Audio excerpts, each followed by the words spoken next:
Non, chez le président Abdoulaye Wade, il y a au moins 3 constantes constatables mais regrettables.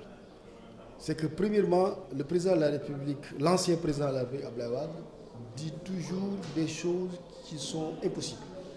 Autrement dit, il est un peu ce que j'appellerais dans l'utopie. Et puis c'est constant, hein. Je pense que depuis 1978, pour ceux qui ont bien suivi sa carrière, il dit toujours des choses qu'il est impossible de faire. Il revendique voilà, la dissolution des institutions, il demande des gouvernements de transition, voilà, il demande au peuple de résister, etc. Donc, il demande toujours des choses auxquelles lui-même ne croit pas. Deuxièmement, il ne met jamais à exécution ses menaces. Ça aussi, c'est quelque chose qui est remarquable chez lui et qui est aussi même un peu sympathique, je pense. Il ne met jamais à exécution ses menaces.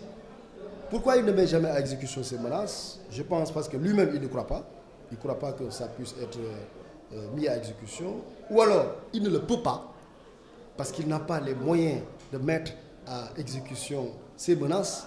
Soit le peuple dont il veut le concours pour mettre à exécution ces menaces, ce peuple ne le veut pas. Parce que nous avons la chance au Sénégal d'avoir un peuple qui est doté d'une conscience politique élevée, d'une culture démocratique ancrée et aussi d'une maturité civique très importante. Donc, ce qui fait que non, il n'a pas les moyens d'exécuter ces menaces et on est dans un pays où la culture démocratique, la culture politique ne permettent pas au président Abdoulaye Wade de mettre à exécution ces menaces. Le Sénégal est tout de même une des démocraties majeures du continent. Ce n'est pas moi qui le dis. C'est le dernier classement de Mo Ibrahim. Mo Ibrahim considère que le Sénégal fait partie du 5 majeurs démocrates en Afrique. C'est l'Afrique du Sud, l'île Maurice, le Sénégal, le Cap-Vert et le Ghana. C'est les pays qui sont réputés être démocratiques en Afrique. Donc voilà, ici... et troisième chose maintenant, c'est que le président Wade aussi, ça aussi c'est une constante chez lui. Chaque fois aussi qu'il fait des déclarations incendiaires, intempestives, souvent aussi c'est pour négocier après, c'est pour discuter. Voilà. Et là, je voulais le rassurer que le président Macky Sall est par principe ouvert au dialogue. S'il veut dialoguer sur quoi que ce soit, le président peut discuter sur l'avenir du Sénégal, sur toutes les questions fondamentales qui concernent le destin du Sénégal.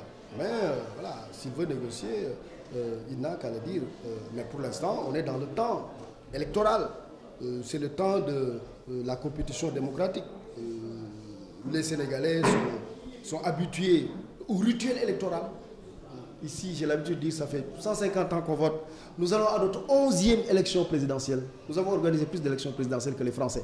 Nous avons organisé plus d'élections présidentielles que beaucoup de démocraties dans le monde. Nous avons organisé plus d'élections présidentielles que la plupart des pays aujourd'hui qui sont des pays démocratiques.